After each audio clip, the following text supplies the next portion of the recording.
Piss off, you mongrels! Alright, Alien Storm, let's go. You got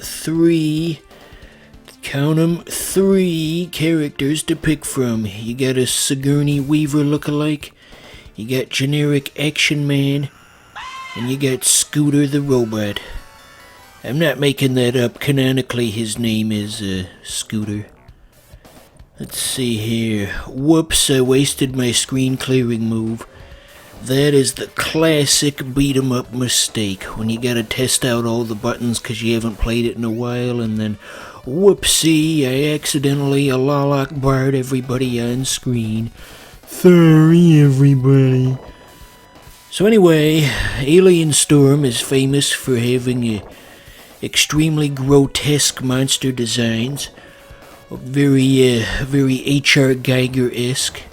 Over the course of the next 10 minutes, you're gonna look at some of these disgusting creatures and you're gonna think, Jesus, what is this?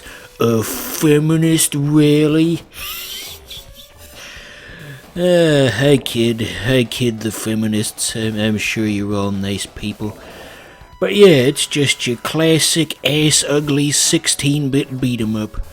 There's co-op, but I mean that's not viable for the COVID age. Once we go in that door, it switches over into a cool first-person shooter. But first we gotta clear out these nasty, ugly things with our cool electrical whip. Like so. There we go. Okay, here we go. Elliot Rodgers Simulator.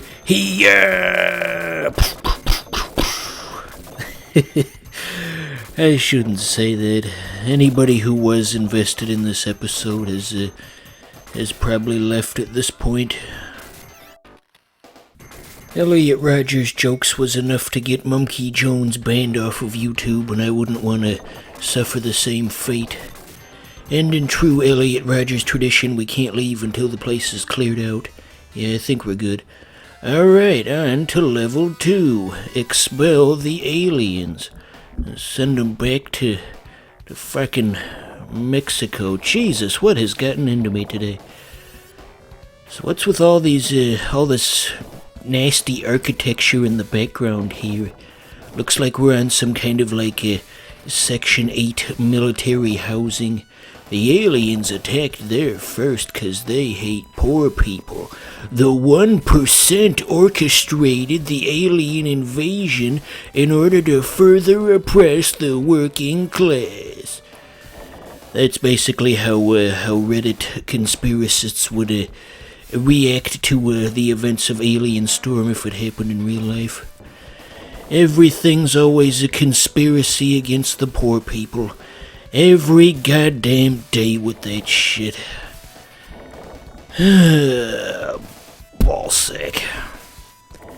So how about these mailbox and trash can slugs, huh? Pretty crazy. And couldn't get nasty looking enemies like this on the SNES. Nintendo would have demanded that they were all clean and friendly looking and that they have big yellow smiley faces and just look like you're fighting the Walmart logo the whole time.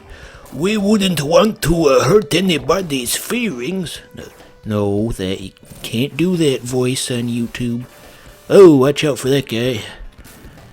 And here we've got the first boss.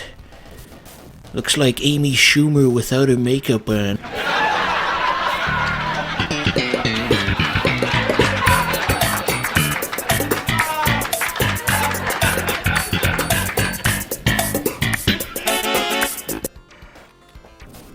So, there really isn't an angle you can stand at where you're not gonna take damage, because it shoots lightning both out of its ass and out of its overhanging tendrils, just like Amy Schumer. Play the laugh track a second time. Okay, that wasn't too bad, thankfully. What do we got next? Ah, shit, they overheard our joke about Amy Schumer. We gotta get the fuck out of town. Dear. These segments are cool, though. It's like a shoot 'em up almost.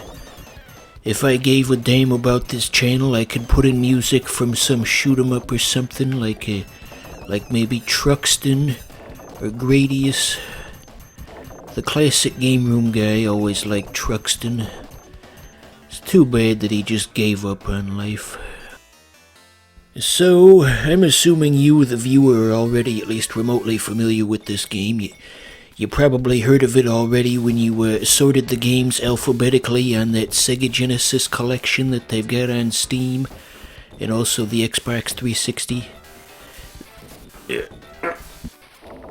I'd imagine the bulk of people who care about Alien Storm probably learned of it from those collections that I mentioned. I mean, that stuff's not really for me. I've already got all the games elsewhere, but I'm glad those collections exist because they can help propagate the good word of Sega Genesis to new audiences.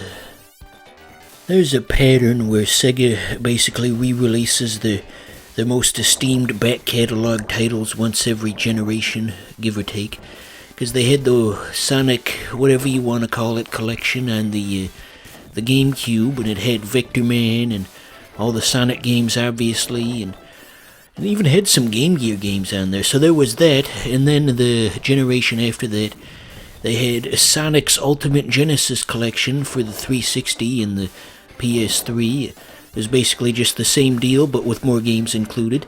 And then they triple dipped on all of this when they released the most recent collection of these games on Steam and all of the modern platforms. And they're probably going to quadruple dip sometime this generation in the next 5 years or so. Although that might be a bit tricky to do now that there's a Steam version out there, you know. Anyway, with emulation technology being what it is these days, there's no reason that with the next installment of this collection they couldn't toss in a few Dreamcast and Saturn games to keep things interesting. I would quite like it if they did that. They could give us Nights into Dreams. Actually, maybe not, because there was already an HD re-release of that. Yeah. So, what did this grocery store do to us? Jesus, look at this. We're like that one guy who was obsessed with that Danny Phantom character, and he took his fandom to the extreme and went to a grocery store and mowed down all those people. Oh, dearie, the many types of people that this world has to offer. I feel like a little further explanation is warranted with the thing that I just said, assuming you don't already know that story. It's going to sound utterly preposterous otherwise. But yes, there once was a man who was a huge Danny Phantom fan. It was his favorite show of all time, and he was obsessed with this one particular character. I forgot what happened in the middle part of the story, and it ended with him going to a grocery store and shooting 6 people, and then himself. Tragic. None of this shit ever happened before the internet. It brings out the worst in all of us. Oop, careful not to hit those fleeing civilians. Topical. Oh, I am gonna get in so much trouble someday if this channel ever takes off. Anyway, so this game was developed by the same team at Sega that made Golden Axe. That team was particularly talented at arcade conversions. Talented group of people that worked there. Pretty much throughout Sega's entire console career, their big strength was always arcade conversions that looked more or less identical to the console ones. I mean, they kept doing that all the way to the Dreamcast era. But that's kind of fallen by the wayside now. Sega doesn't even have that big fancy Sega arcade store, I guess you could call it, in Japan. You know, the one with the Sega logo on the red background. Yeah, that one shuttered recently, unfortunately.